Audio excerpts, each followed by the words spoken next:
Seat's Ateca feels rejuvenated as a result of a significant package of updates. There are fresher looks, a more modern cabin, more frugal engines, and stronger standards of safety. Plus, this compact mid-sized SUV remains dynamically adept in a way few rivals can match. Few cars can claim to have redefined their market segment. Well, we think this is one of them, Seat's Ateca. It's a mid-sized SUV, as you can see, but it's one of the smaller Qashqai-sized ones, and it completely redefined the way a car of this kind should drive at its original launch in 2016. This updated Ateca doesn't feature any dynamic changes, but then it didn't really need any.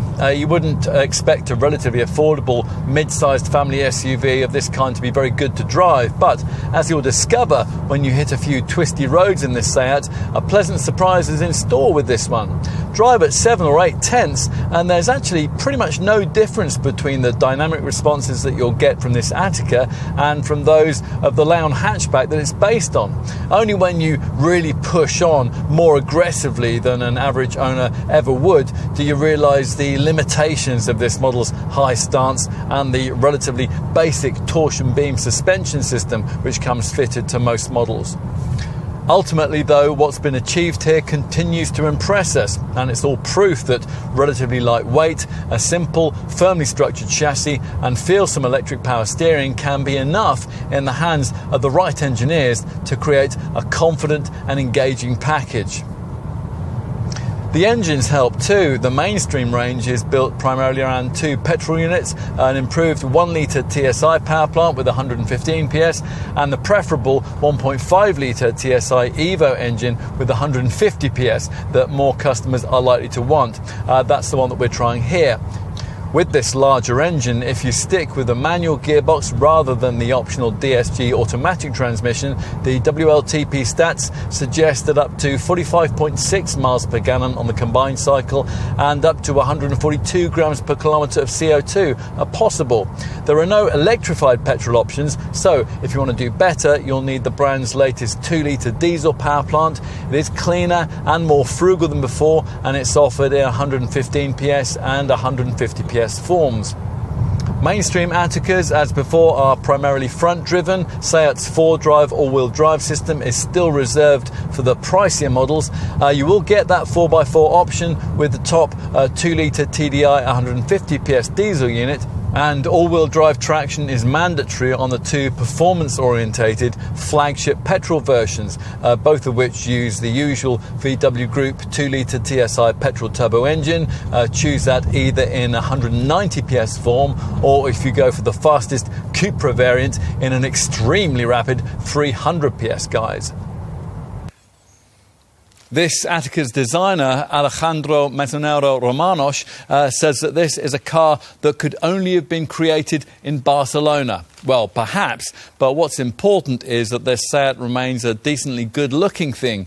It's improved in this facelifted guise by a front grille that now makes much more of a statement and is flanked by full LED headlamps, and they're framed by a more distinctive daytime running light graphic.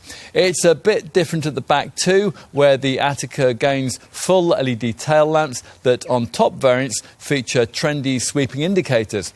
Across the range with this facelifted model, the exhaust covers are different, and as with the other recent Seat designs, the model name is embossed in an italicized handwriting style. Time to take a seat inside. Now, when we first tested this model back in 2016, we commented that we'd like to have seen the Spanish maker give this car's cabin a more unique and fashionable feel. So, is that what's been served up by this revised version? Possibly not, but it is significantly improved. It feels a little sportier behind the wheel than your average family mid-sized SUV. The red illuminated dial needles, the grippier side seat bolsters, the start button that pulses red like a heartbeat, all of that makes a difference. And the big change here, though, is a step forward in media connectivity, which is evidenced by this larger central infotainment screen, which on most models is going to be 9.2 inches in size.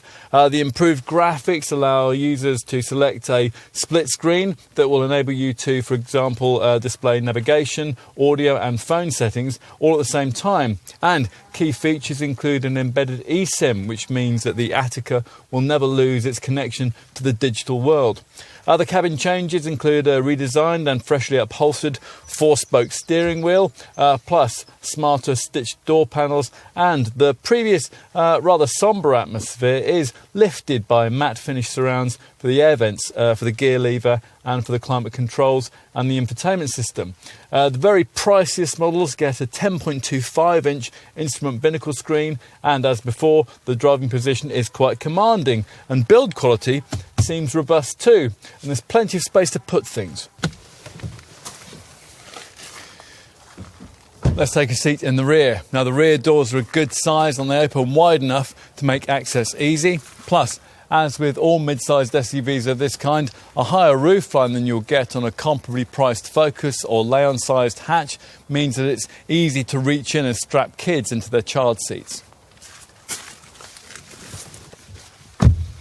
Once inside, you'll find another thing that might sell you this car over a conventional family hatch: slightly better standards of rear seat room. Now, in truth, there isn't really any more space here than you get in a Leon, but the high roofline certainly makes it feel more spacious. And the way it's all been packaged gives the impression that you could take 3 adults back here if need be, and that's something that would usually be a bit of a squash in a Focus class model. Out back, there's a decently sized 510-litre boot, which is a full 130 litres bigger than you'll get in a conventional Leon hatchback, and this space can be extended to as much as 1,604 litres if you push forward these split-folding rear seat backs.